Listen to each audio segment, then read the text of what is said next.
PM Modi पर सत्यपाल मलिक का बड़ा अटैक। मोदी सरकार की ओर से लिए एक फैसले के कारण तेवर हुए सख्त। मोदी शाह, अगर सत्यपाल मलिक पर वो फैसला नहीं लेते तो मलिक पुलवामा अटैक के लिए उन्हें जिम्मेदार नहीं ठहराते।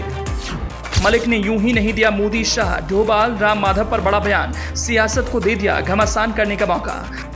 जम्मू कश्मीर, गोवा और मेघालय, इन तीनों राज्य के वो गवर्नर बने, अब रिटायर हो गए तो प्रधानमंत्री नरेंद्र मोदी पर हमलावर हैं। पीएम मोदी पर तो वार किया ही, गृह मंत्री अमित शाह को निशाने पर ले लिया और तो और अजीत डोभाल और आरएसएस के नेशनल एग्जीक्यूटिव राम माधव को भी लपेटे में ले लिया।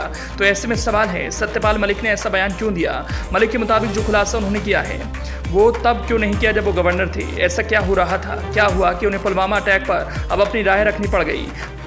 मोदी शाह की कार्यशैली सवाल उठाने के लिए सत्यपाल मलिक बेचैन हो गए।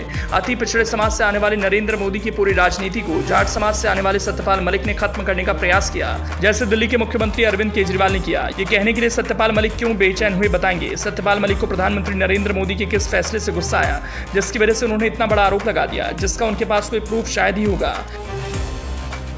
राज्यपाल रहे सत्यपाल मलिक यूं तो पद पर रहते हुए कुछ महीने पहले से ही मोदी सरकार पर हमलावर हो चुके थे, लेकिन अब रिटायरमेंट के बाद उन्होंने सीधे प्रधानमंत्री नरेंद्र मोदी को निशाने पर ले लिया।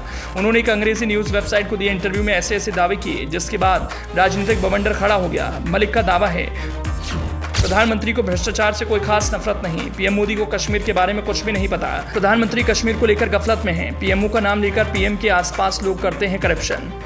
ये सारे आरोप सत्यपाल मलिक के हैं जो कह रहे हैं पीएम मस्त हैं, बाकी भाड़ में जाएं। उन्होंने दावा किया कि अगस्त 2020 में उन्हें गोवा से हटाकर मेघालय भेजा इसलिए गया था कि उन्होंने पीएम मोदी को भ्रष्टाचार के कई मामलों को प्रदेश सरकार की तरफ से नजरअंदाज किए जाने की बात बताई थी। मलिक का दावा है कि पीएम के इर्द गिर्द के लोग ही भ्रष्टाचार में लिप्त हैं और वो अक्सर प्रधानमंत्री कार्यालय का नाम लेकर करप्शन करते हैं। उन्होंने कहा, मैं सेफली कह रहा हूँ, प्राइम मिनिस्टर को करप्शन से बहुत ज्यादा नफरत नहीं। मलिक ने सनसनीखेज दावा भी किया है।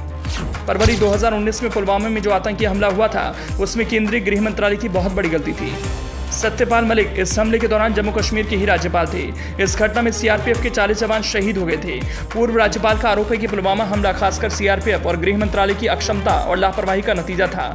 पुलवामा हमले के वक्त राजनाथ सिंह केंद्र सरकार के गृह मंत्री थे।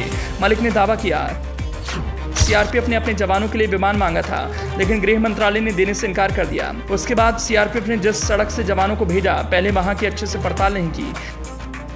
जम्मू कश्मीर के तत्कालीन राज्यपाल सत्यपाल मलिक का दावा है कि पुलवामा हमले के तुरंत बाद प्रधानमंत्री मोदी ने उनसे फोन पर बात की थी और इस मामले पर किसी से ज्यादा नहीं बोलने की हिदायत दी थी। उन्हें एनएसए अजीत डोभाल ने भी पुलवामा हमले पर चुपचाप रहने को कहा था।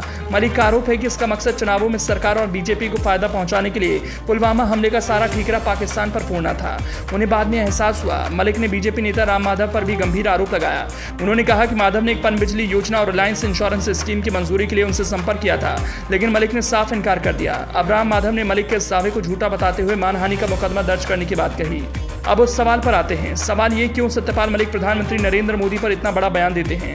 तो कहा जा रहा है पूर्व राज्यपाल सत्यपाल मलिक की सुरक्षा कम की गई है, जिस वजह से वो पीएम मोदी पर अग्रेसिव हैं। सत्यपाल मलिक के पास Z+ सुरक्षा थी, लेकिन अब उनकी सुरक्षा में सिर्फ एक पीएसओ तैनात रहेगा। सुरक्षा में कटौती के बाद से सत्यपाल मलिक के तेवर मोदी सरकार के खिलाफ और सख्त हो गए। जब सत्यपाल मलिक की सुरक्षा में कटौती की गई तो उन्होंने कहा था उनकी सिक्योरिटी लगभग पूरी तरह से हटा ली गई है।